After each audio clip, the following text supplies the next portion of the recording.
Hannanu ya Mannan, ya Qadimal Ihsan, ya Qadimal Ihsan. Bahru judika malyan, judlana bil gufran, judlana bil gufran. Bismillahirrahmanirrahim. Assalamualaikum warahmatullahi wabarakatuh. Alhamdulillah, kembali lagi bersama kami Hamanis. Saya Hanan. Saya Manan. Saya lagi bingung nih pemirsa.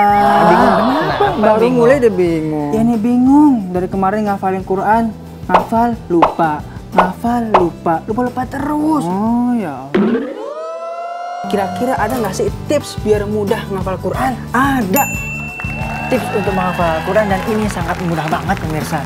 Jadi pemirsa yang baru mulai menghafal Al-Quran bisa menggunakan tips ini. Alhamdulillah. Dan tipsnya adalah, silakan Hanan. Kirain mau jelasin, silakan Hanan dilempar juga. Jadi tipsnya Ya. banyak-banyak pengulangan. Jadi setiap ayatnya dibaca berulang-ulang sampai benar-benar hafal. Nah, misalkan satu ayat diulang 40 sampai 60 kali. Oh banyak ya? Ya taruhlah paling banyak 60 kali. 60 kali? Jadi satu ayat diulang 60 kali, otomatis akan hafal dengan sendirinya. Oh, contohnya nih, misalkan aku mau ngapalin surah An-Naba. Betul. Ayat pertama dibaca amma yatasaalun. Nah, lagi. Amma yatasaalun. Lagi. Amma yatasaalun. Lagi. Amma yatasaalun. 60 kali. 60 kali. Iya. Terbegitu ayat kedua sama. Anin nabail azim. Lagi. Anin nabail azim. Lagi. Anin nabail azim. 60 kali juga. 60 kali juga. Iya. Oh, berarti harus sering diulang-ulang ya? Iya, harus diulang-ulang. Jangan cuma ngingetin gaji terus yang diulang. Iya, namanya juga manusia. Tapi yang gak kalah penting, kita harus doa. Benar sekali. Kenapa? Agar Allah memudahkan hafalan kita. Amin. Yang punya Al-Quran, Allah. Yang punya otak kita siapa? Allah. Nah, sudah sepantasnya kita berdoa sama Allah agar Allah memudahkan hafalan kita. Nah, bener banget tuh pemirsa, kita harus berdoa untuk melibatkan Allah di setiap aktivitas kita. Betul sekali. Nah pemirsa, jangan kemana-mana dulu karena setelah ini akan ada penjelasan tentang surat di dalam Al-Quran yang bisa melindungi kita dari fitnah Dajjal. Masya Allah.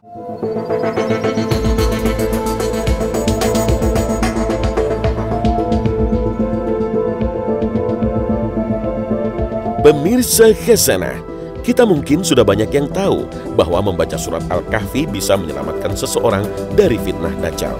Nabi SAW bersabda, barang siapa menghafal 10 ayat pertama surat Al-Kahfi, maka dia akan dijaga dari Dajjal. Hadis riwayat Muslim. Abu Sa'id Al-Khudri juga menuturkan Rasulullah SAW bersabda, barang siapa membaca surat Al-Kahfi sebagaimana ia diturunkan, maka baginya cahaya pada hari kiamat dari tempat berdirinya hingga Makkah. Dan barang siapa membaca 10 ayat terakhirnya kemudian Dajjal keluar, maka dia tidak akan dapat dikuasainya. Hadis riwayat Muslim.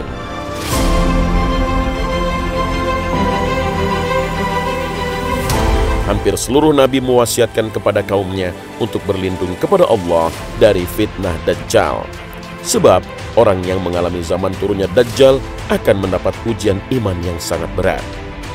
Selain pesan Nabi SAW agar kita membaca surat Al-Kahfi agar terhindar dari fitnah Dajjal, Rasulullah SAW pun menyuruh kita membaca doa perlindungan dari fitnah Dajjal pada saat tahiyat akhir dan sebelum salam dalam sholat-sholat kita. Lalu, apa hubungannya fitnah Dajjal di akhir zaman dengan surat Al-Kahfi sebagai benteng perlindungan dari fitnah Dajjal? Surat Al-Kahfi menghimpun 4 fitnah dan ujian. Fitnah agama, harta, ilmu, dan kekuasaan. 4 fitnah ini pula yang akan ditebar oleh Dajjal ke seluruh dunia. Dan tidak ada satu negeri pun yang tidak bisa dimasuki Dajjal kecuali Makkah dan Madinah. Maka menghafal dan membaca 10 ayat di awal atau akhir surat Al-Kahfi akan menyelamatkan seseorang dari fitnah Dajjal yang sangat dahsyat itu. 4 fitnah yang dihadapi manusia itu terangkum dalam kisah-kisah pada surah Al-Kahfi. Pertama, tentang sekelompok anak muda yang beriman kepada Allah Subhanahu wa Ta'ala dan hidup di tengah pemerintahan yang zalim. Mereka menawarkan Islam namun ditolaknya. Kemudian mereka dikejar-kejar, lalu berlindung di Gua Kahfi dan tertidur selama 309 tahun. Kemudian, tatkala bangkit kembali, keadaan negeri berubah jauh dari sebelumnya dan penduduknya telah beriman kepada Allah. Kisah ini merupakan fitnah atau ujian memegang teguh agama. Dalam memegang teguh agama dan menegakkannya, seringkali mendapat tantangan, terutama dari kaum mapan seperti para penguasa. Hal ini telah dialami para pemuda Al-Kahfi, namun Allah telah menyelamatkan mereka. Kisah kedua tentang seorang sahibul jannatain, pemilik dua kebun yang telah diberi nikmat Allah namun mengingkari nikmat itu dan melupakan Allah serta hari kiamat karena terlena dengan harta meskipun sudah diperingatkan saudaranya, sebagaimana disebutkan dalam ayat 32 hingga 42. Kisah ini terkait dengan fitnah atau ujian harta. Dengan hartanya, pemilik kebun mengingkari Allah, bahkan mengingkari datangnya hari kiamat.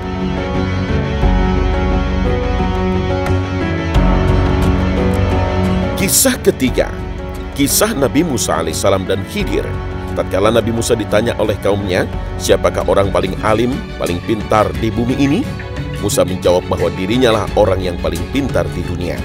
Kemudian Allah mengingatkan Nabi Musa alaihissalam bahwa ada hamba Allah yang lebih pintar dan alim dari dirinya. Sehingga kemudian Musa alaihissalam pun memohon kepada Allah agar ditunjukkan tempat Khidir yang berada di antara dua pertemuan laut. Namun setelah menuntut ilmu kepada Khidir, Musa alaihissalam pun tidak tahan dengan sikap Khidir alaihissalam, sebagaimana disebutkan dalam ayat 62 hingga 70. Inilah fitnah atau ujian ilmu, sehingga seseorang menjadi sombong dan mengira dirinya paling pintar, serta merendahkan pihak lain, sehingga hilang sifat tawadhu, rendah diri, dan enggan berkumpul menuntut ilmu bersama yang lain.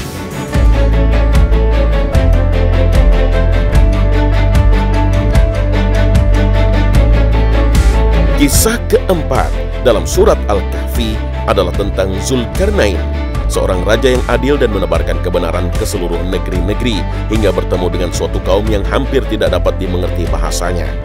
Namun meskipun beliau mempunyai kekuasaan dan kemampuan dalam melaksanakan tugasnya, beliau masih tetap meminta pertolongan dari pihak lain karena kerendahan hatinya, sebagaimana tersebut dalam ayat 95.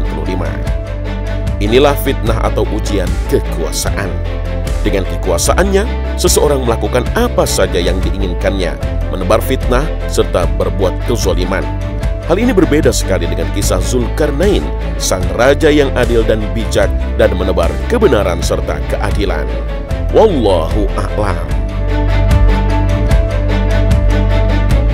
Nah, itu dia pemirsa. Kita harus mengamalkan surat Al-Kahfi.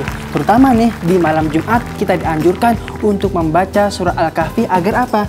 Agar kita dihindarkan dari fitnah dan tipu daya Dajjal. Betul banget. Apalagi nih buat anak-anak muda semuanya harus diingat, jangan sampai berdoa hanya pengen dihindari dari mantan yang ngajak balikan. Ya, serem banget itu. Ini yang namanya mantan nih, buanglah mantan pada tempatnya.